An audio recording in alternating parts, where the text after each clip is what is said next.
Hi, Miles. Hi, friends. This story is Here Comes T-Rex Cottontail by Lois G. Grambling, illustrated by Jack E. Davis.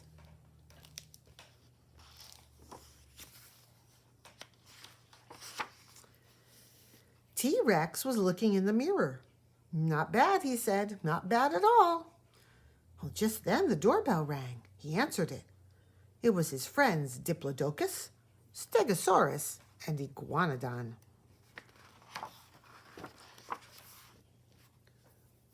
Why the funny ears and big cotton tail? Diplodocus asked. Well, tomorrow is Easter, Stegosaurus said, not Halloween. Peter Cottontail, also known as the Easter Bunny, he has a cold, T-Rex said, and he asked me to deliver his eggs tomorrow. But you can't hop, Iguanodon said. I've been practicing, T-Rex said. The three friends looked around. Where are the eggs? They asked. At his house, T-Rex answered. I'm hopping down there now to get them. Diplodocus, Stegosaurus, and Iguanodon watched as T-Rex wobbled and hopped out the door. Ooh, I'm afraid those eggs are in for a shell-shattering trip tomorrow, Stegosaurus said. T-Rex can practice when he gets back, Iguanodon said. Too late, Diplodocus said, as he looked out the window. Poor T-Rex, wobbling and hopping up the bumpy trail, he stumbled and fell, and landed kersplat on Peter Cottontail's basket full of eggs. Oh, what a mess. T-Rex walked slowly into his house. Well, what now? His friends asked. I don't know, T-Rex answered.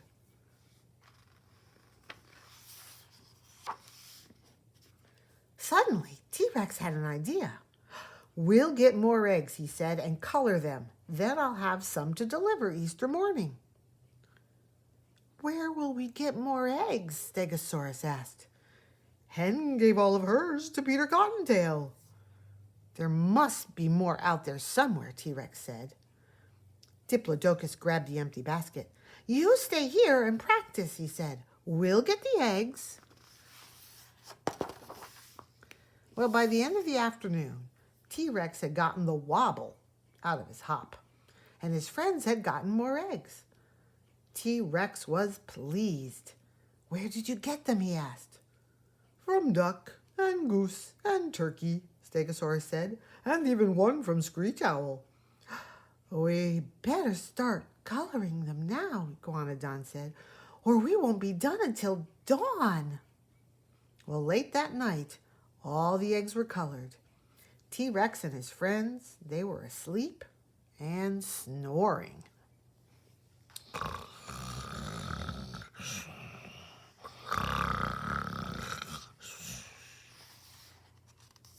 Unfortunately, when the sun came up, T-Rex and his friends were still asleep. But the children weren't. They were at their windows, awake and waiting. You could hear shouts of, "Where are you, Easter Bunny?"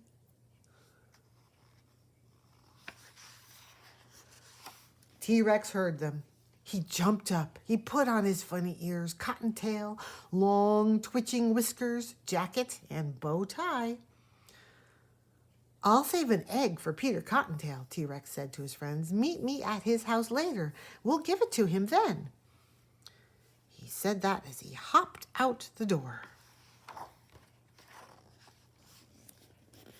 The children were still at their windows, waiting and worrying until T-Rex hopped into view.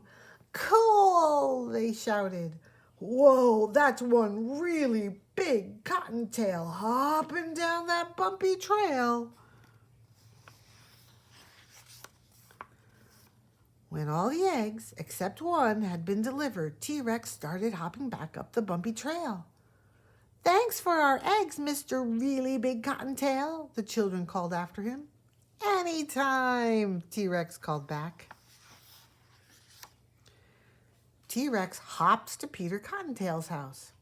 His friends were already there. Do you have the egg? They asked. T-Rex nodded and rang the doorbell. Peter Cottontail answered it. T-Rex handed Peter Cottontail the egg. For me? Peter Cottontail asked. T-Rex and his friends nodded. No one has ever given me an Easter egg before, he said. Thank you. Well, just then, the eggs began to crack open. Crack, crack, crack, crack. Dozens of tiny ducks started quack, quack, quack, quack, quack, quack, quacking. And dozens of tiny geese started honk, honk, honking. And dozens of tiny turkeys started gobble, gobble, gobble, gobble, gobbling. This is the best Easter ever, the children shouted.